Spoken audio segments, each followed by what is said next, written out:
కర్మలకే బ్రహ్మ కపాలం జన్మలకే పాప వినాశం కర్మలకే బ్రహ్మ కపాలం జన్మలకే పాప వినాశం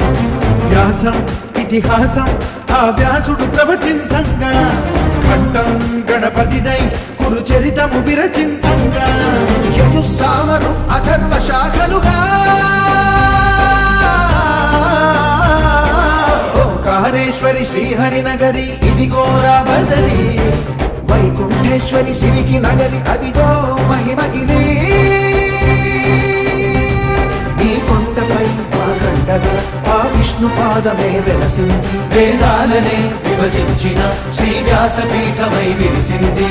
అరకనంద జల సంగీతం శ్రీహరి నామం కృష్ణకుండ జలధారలలో హరిభక్తుల స్నానం